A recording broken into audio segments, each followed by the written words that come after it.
noches a todos. Bienvenidos a Sansara. Soy Gabriela Trejo, transmitiendo desde la Universidad Cuauhtémoc y quisiera darle la bienvenida aquí a Radio y Televisión de UCA, Aguascalientes, a la doctora Grecia Valencia, porque esta noche tenemos un tema cuyo abordaje ameritaba su presencia en esta cabina. Es el tan controversial, tan paradojal, tan multiesférico asunto de la violencia, que te decía cuando te lo propuse, es que al final del día y al inicio y en el camino, la violencia es violencia. Luego ya dicen que violencia de género, que violencia económica, que violencia tipo sevicia, que violencia de todas las formas posibles en que hay violencia. Pero al final de cuentas es violencia y yo creo que es algo que lacera mucho más allá de géneros. Es algo que lacera a nuestra especie humana. Doctora Grecia Valencia, un gusto siempre tenerte aquí. Muy contenta y muy agradecida. No, a ti, Gaby, siempre es un gusto recibir las invitaciones. Ya sabes que para mí encantadísima de venir a platicar. La verdad es que justo yo creo que ahora que me lo proponías me pareció muy interesante hablar de la violencia más allá del género, ¿no? Que justo ahora en la actualidad pues hemos tendido a estar relacionadas con la violencia desde la perspectiva de género, pero hay muchas otras vertientes, hay muchas otras posturas, hay muchos otros agresores y agresoras que transitan en el día a día en la sociedad y que no podemos reconocer que es violencia, ¿no? O sea, nos cuesta mucho trabajo pensar que tenemos relaciones donde está involucrada la violencia, que en algunos espacios en los que no pensábamos que existe, por ejemplo, como en la escuela, como en el trabajo, existe la violencia. Y bueno, pues al final hay muchas formas de clasificar la violencia, muchas formas. Se ha definido de muchísimas formas la violencia, ¿no? Dependiendo de quién la ejerce, cómo se ejerce, en qué espacios, etcétera. Y bueno, pues al final nos quedamos con entender que la violencia es cualquier conducta, intencional o no, que genera un daño en las personas. A ver, es delicadísimo eso que dices, intencional o no, porque para ejercer violencia hay que haberla visto antes. Claro. Hay que conocerla, ya sea o trayéndola, o replicándola, o imitándola. Tienes que haberla visto para poderla dar, para poderla ofrecer. Y entonces, en ese intencional o no, ¿cuántas cosas caben, Grecia? Híjole, pues un montón. Primero porque vivimos insertos en una cultura donde a nivel mundial la violencia es parte de nuestro cotidiano, ¿no? Incluso hay procesos de naturalización de la violencia. Vivimos en sociedades donde hay ritos de paso, donde existe violencia para pertenecer a una comunidad, a una tribu urbana, a una familia, a un lugar. La violencia es algo que está mucho más relacionado con la humanidad de lo que pensamos, y justo por ello existen movimientos como la cultura por la paz o la cultura de paz, que tratan de explicarnos que la violencia es algo con lo que vamos a vivir, pero que tenemos que relacionarnos de una forma no agresiva, ¿no? O sea, está la violencia, están los conflictos tienen que existir en las sociedades para poder ir avanzando, ¿no? Llegar a acuerdos, pero puede haber soluciones no violentas, ¿no? Qué delgada es la línea. Claro. Qué delgada es la línea. A ver, si hay conflicto, es muy delicado ese tránsito por donde tenemos que caminar hacia la resolución de ese conflicto, hacia la construcción de acuerdos, sin caer en la violencia, porque las partes todas involucradas estarán interesadas en defender su postura, sus creencias, sus argumentos y hacerlos caminar. Y cuando vean que no caminan mucho, pues empieza la frustración. Y Exacto. cuando sale la frustración, se empieza a incubar una sensación que luego puede redundar si no tenemos una adecuada gestión emocional, pues en que emerja lo peor de nosotros actitudinalmente. Correcto. Yo creo que justo la propuesta que tienen, por ejemplo, la cultura de paz, es entender que existen más soluciones que la violencia y que ante justo todas estas emociones de frustración, de ira, de agresión que tenemos o que queremos reproducir, ¿no? Cuando no se cumple lo que nosotros queremos o no llegamos al punto en que nosotros queremos estar, nos lleva a pensar en otras soluciones, ¿no? Y justo esta cultura de paz surge a partir de la necesidad de generar soluciones junto con la ONU y organizaciones internacionales para que ya no haya guerras, ¿no? Porque al final, por ejemplo, la ONU surge por la necesidad de parar el tema de la guerra, de tener acuerdos diplomáticos, civilizatorios, donde no existiera la capacidad ni la necesidad de llegar a movimientos armados donde para poder conseguir lo que queríamos, ¿no? Al menos entre las naciones y entre los individuos, poder generar esta capacidad de resolver conflictos como, no sé, un ejemplo muy básico. Yo quiero que la fiesta de cumpleaños de Juanito sea en mi casa, pero Juanito quiere que sea en un salón de eventos. Entonces, Juanito pues está enojado porque pues a lo mejor sus papás tienen el presupuesto, pero sus amigos, entre los que estoy yo, decimos, no, Juanito, mejor que sea en mi casa porque no hay que ir, ¿no? Y entonces empieza a subir de tono la discusión y Juanito pues se empieza a poner como más violento, ¿no? O sea, aparte habrá que definir en qué tipos de violencias, ¿no? Porque la que más nombramos es la física, pero existen otro tipo de violencias. Y pues el punto es como justo evitar que lleguemos a una violencia física, una violencia económica, una violencia verbal, una violencia incluso de prejuicio por esa situación. Entonces, pues en lugar de llegar a conflictos que involucren la violencia, podemos ponernos, sentarnos y decir, bueno, vamos a ver qué es lo que estamos planteando, ¿no? O sea, tú, Juanito, quieres que sea tu fiesta en un salón de eventos, yo quiero que sea en mi casa, todos estamos de acuerdo en que vamos a festejarte, pero bueno, vamos a hacer una votación, por ejemplo, ¿no? Uh-huh. ¿Cuántos quieren que sean en la casa o cuántos quieren que sean en un salón de eventos? O otra solución podría ser, bueno, pues como Juanito es el festejado, bueno, pues vamos a ceder, ¿no? Y que sea donde él quiera que sea su fiesta. O sea, yo creo que hay muchas otras formas en las que se pueden llegar a acuerdos, pero justo el punto es hacerlo, o lo que se tiene que cambiar es el discurso que aprendemos desde la infancia, como bien dices, ¿no? Es decir, en lugar de que nos enseñen nuestros papás a decir, vamos a resolver, no, bueno, es que me están molestando en la escuela, y en lugar de que la respuesta sea, no, pues te vas a tener que pelear porque así se arreglan las situaciones o así te vas a dar a respetar. O si tú no le das más duro, te doy yo a ti. Exactamente, ¿no? Todas estas cosas que nos dicen los papás y las mamás y las personas mayores cuando somos niños para que puedas solucionar los conflictos, pues justo lo que tenemos que cambiar es eso, ¿no? En lugar de decirle, pues, si tú no le das, yo te voy a dar más fuerte, decirles, no, bueno, vamos a hablar para ver qué es lo que está sucediendo, ¿no? O ver, cuando esté la situación, para a la persona y dile, ¿por qué estás enojado? Uh-huh. ¿Cuál es el problema? Pero lamentablemente, pues estamos todavía muy lejos de esas soluciones, ¿no? Estamos muy lejos de esas soluciones porque no utilizamos o no sabemos utilizar, y tantas veces no queremos, la valiosísima herramienta que es la comunicación. Es correcto. No sabemos que la tendríamos para utilizarla a nuestro favor, para terzar el tránsito entre lo que queremos, lo que nos interesa y lo que necesitamos. Pero luego es como, híjole, me quedo pensando en lo que decías hace rato pues el conflicto es necesario.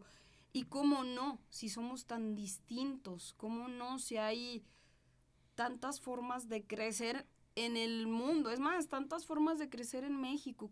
En este país, ¿cuántos Méxicos distintos? Tú no sabes cuándo va a suceder. Entonces, hoy es 28 de octubre del 2022. Aprovéchalo. Si estás en clase, pues realmente pon atención en la clase y aprende. Si estás en la prepa, pues las diferenciales, ¿no? Y si estás en la carrera de lo que sea, de economía, lo que sea, pues aprende lo que es la oferta y la demanda, pero apréndelo a fondo. Y si estás escuchando este programa de radio, pues métete de lleno a ver qué estamos diciendo. Y si vas a jugar fútbol, pues mete gol, ¿no? O intenta hacerlo. Y si en la noche te vas de antro, pues diviértete como enano, sanamente, y no eches a perder tu vida por un ratito. Pero todo eso tiene que salir de una convicción realmente, ¿no? Yo tengo que estar convencido de que cada día, cada momento, cada tiempo es importante. No hay nada más valioso que el tiempo, sí. Estar presente en el presente, eso es algo muy difícil de lograr en esta era en la que estamos sobresaturados de información como pocas veces en tiempos anteriores, ¿no? Hoy ese acceso a la inmediatez, esa dinámica de lo inmediato en la que estamos insertos, hace que poco estemos presentes en el presente y que poco nos demos cuenta de cuánto valía el momento que vivimos la semana pasada. Uh-huh. Nos damos cuenta hoy de cuánto valía el momento que vivimos la semana pasada, pero no lo notamos la semana pasada que lo estábamos viviendo. Sí, pero es importante, como dices tú, y dices bien, es cierto que hay que vivir el presente y el aquí y el ahora, ¿verdad? Sí. Pero en el sentido de aprovecharlo lo más posible, ¿sí? Pero no olvidar el pasado y aprender del pasado, es importante, ¿sí? Y no olvidar el futuro, para prever el futuro dentro de lo que se pueda. Sin embargo, ¿sí?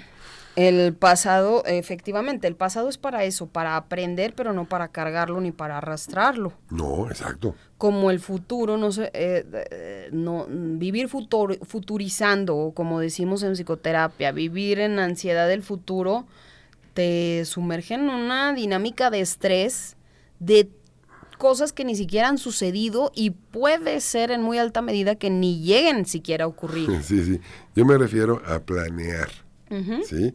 A tratar de prever, ¿sí? Uh-huh.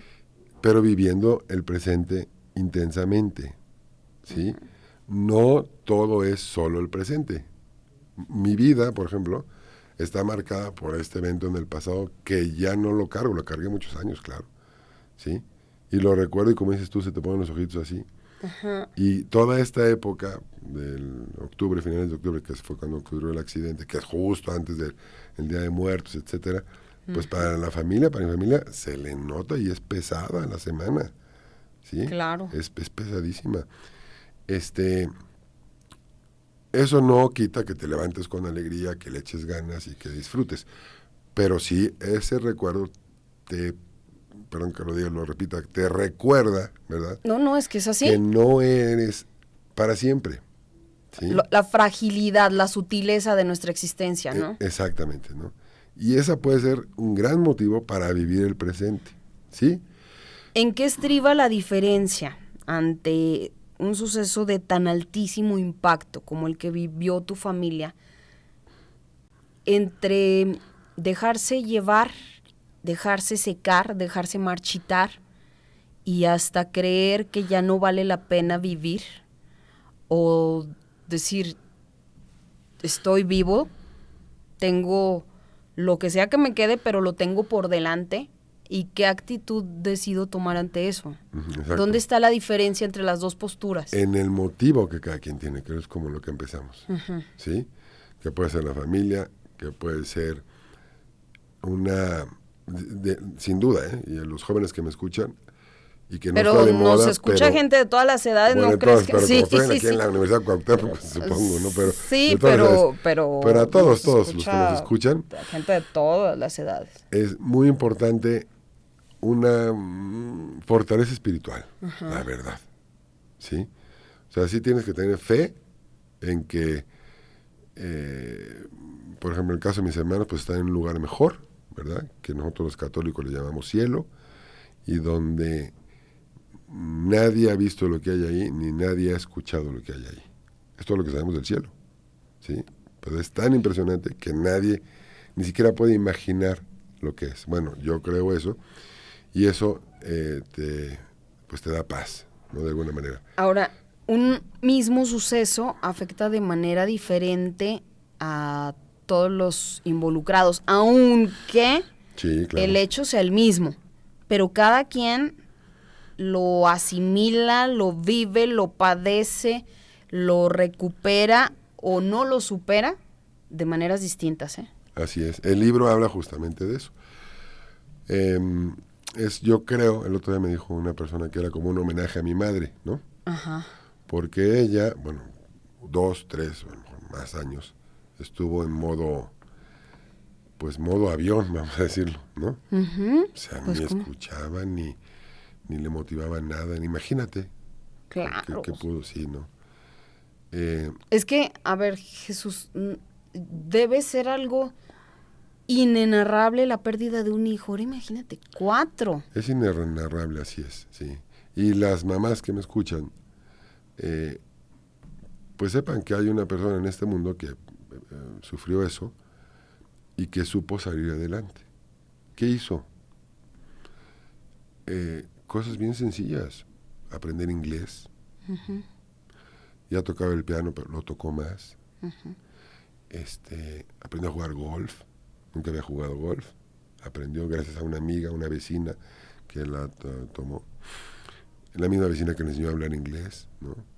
Es decir, le dio, o más bien ella ocupó su tiempo, ¿sí?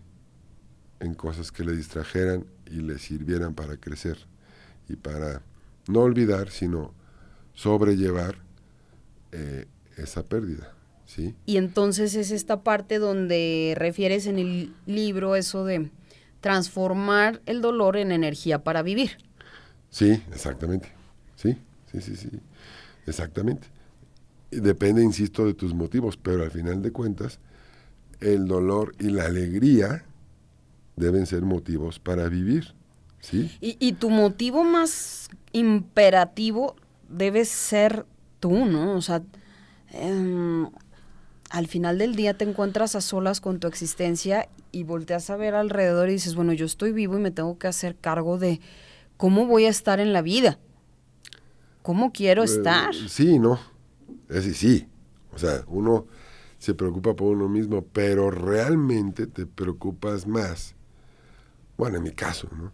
Te motiva más cómo puedes tú influir o ayudar o pues sí, hacer la vida más feliz a otras personas, empezando por tu familia, ¿no? Bueno, pero como psicoterapeuta te digo que el deber primario es tu persona. Yo no, sí, quizás sí, ¿no? Y uno se tiene que preocupar por sí mismo, pero en mi caso, honestamente te lo digo, sí, no, o sea, siento mayor alivio, pues, cuando te preocupas por los demás, ¿sí? Que cuando se preocupa uno por uno mismo. Sí me preocupo por mí, ¿me entiendes? Pero, pues, o sea, ni realmente no sé ni cómo manifestarte cómo es que me preocupo por mí, ¿sí? Bueno, me gusta jugar golf, voy a jugar golf, ¿no? Me gusta comer bien, pues como bien. Me gusta el fútbol americano, pues lo veo. Pues no sé si eso sea cuidarse a uno, pero sí me llama mucho la atención cuando, tú sabes que yo me dediqué a la educación años, ¿no? Uh-huh. Y cuando ves que los chamacos salen adelante, ¿sí? O cuando ves que las propias hijas salen adelante, o cuando ves que un amigo le puedes ayudar, ¿sí? Y sale adelante, ¿no? En lo económico, en lo social, en lo que sea. Eso a mí me llena muchísimo, la verdad. Muchísimo, ¿sí? Esa es la forma de ser contributivo con los demás, de aportarles cosas, de sumarles.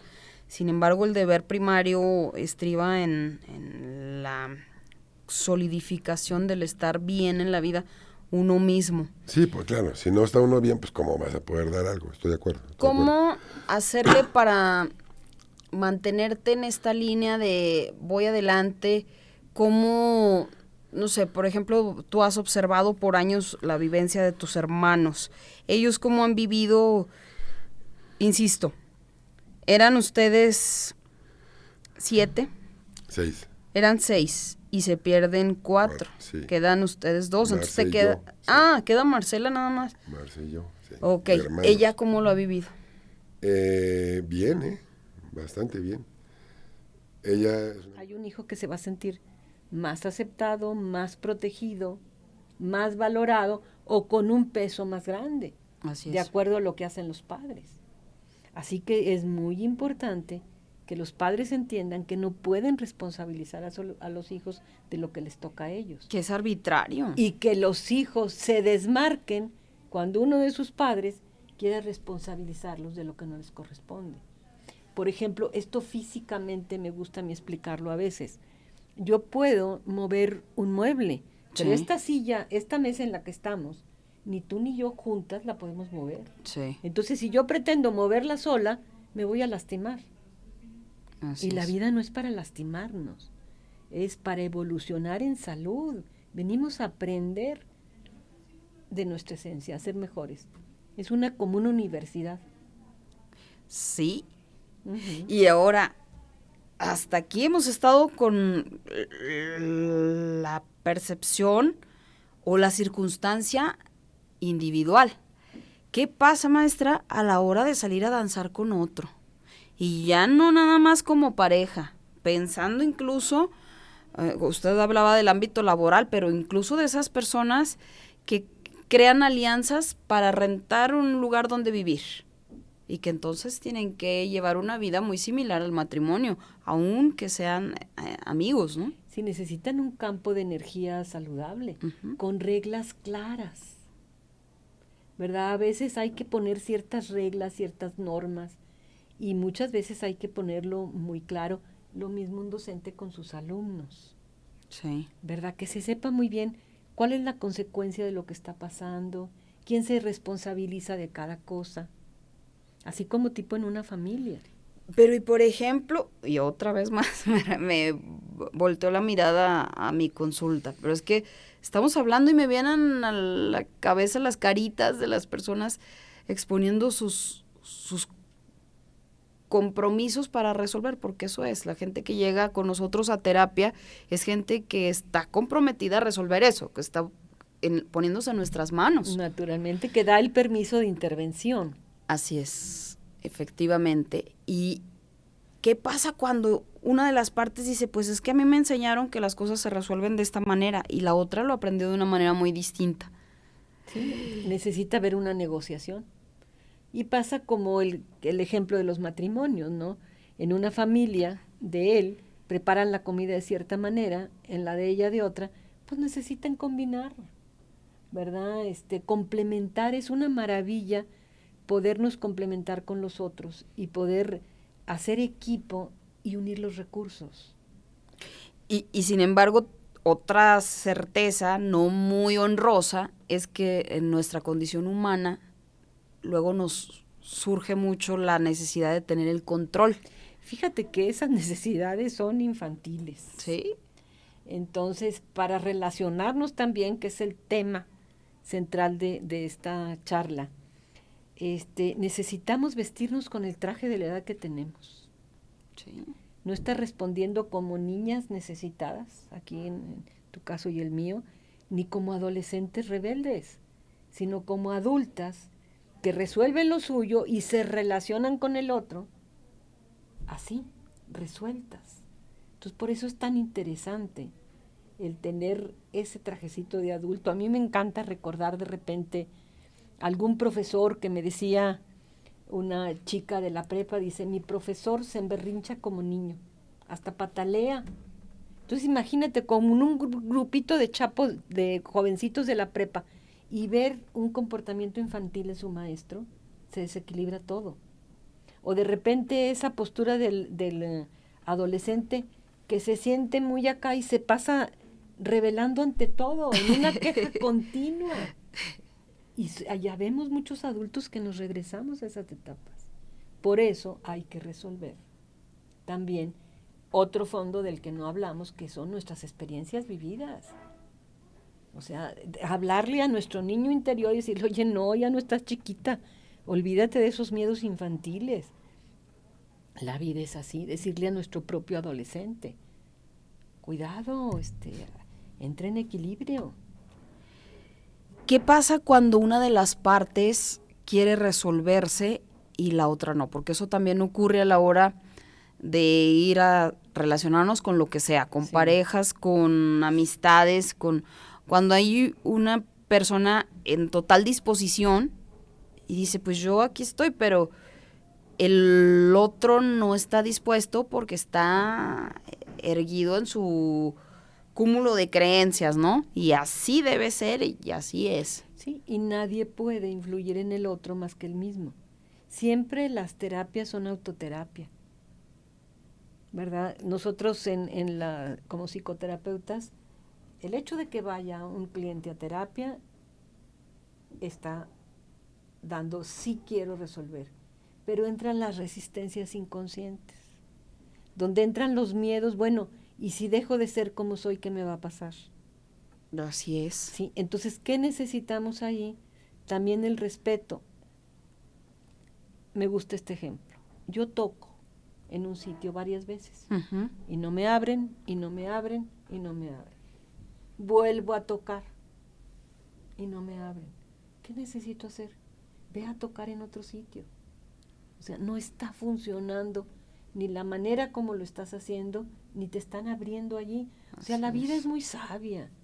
Nos va dando muchas señales y sincronías para saber qué hacer, y también con las personas. Y ahora me hizo acordar de otro paciente más que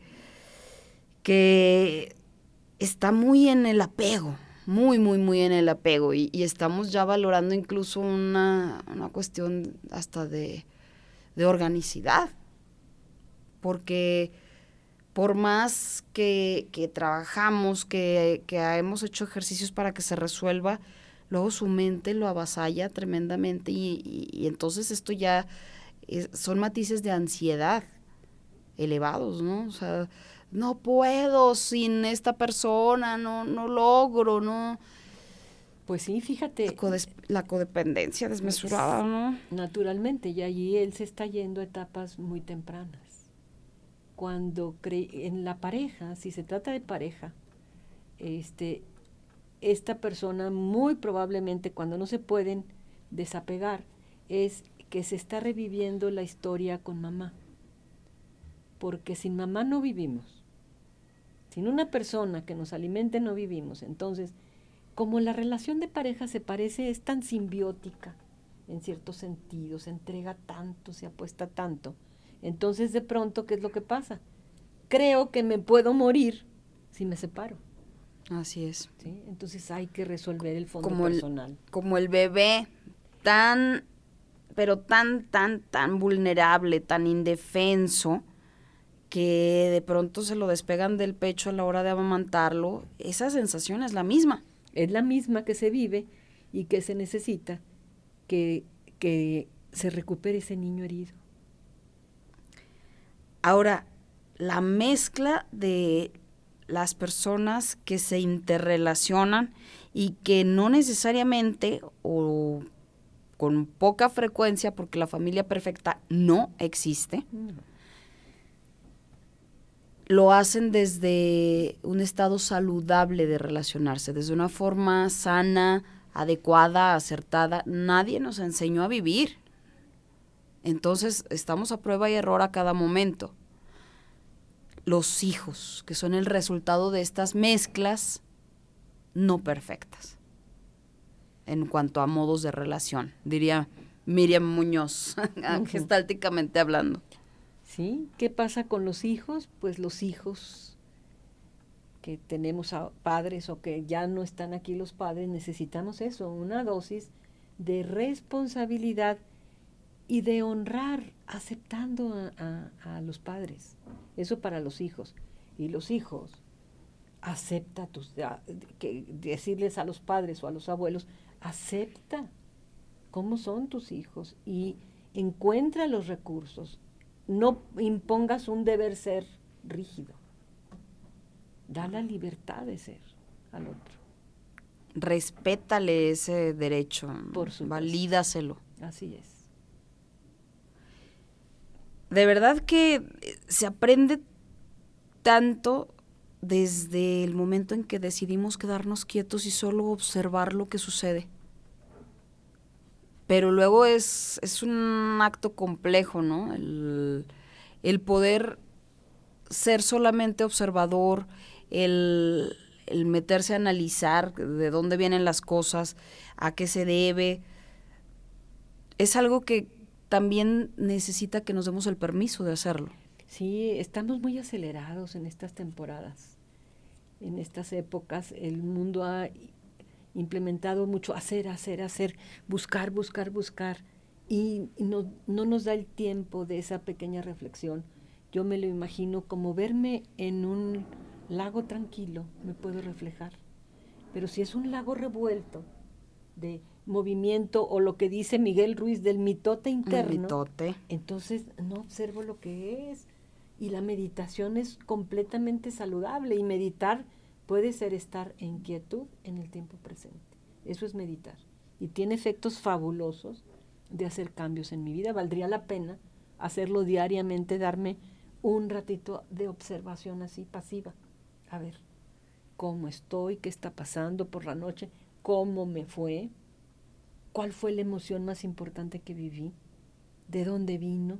¿Qué quiero para mañana? ¿A quién o a qué estoy imitando? Exactamente, ¿cómo me he sentido? ¿Sí? Hay que hacer autoterapia, hay que estar en contacto con nosotros mismos.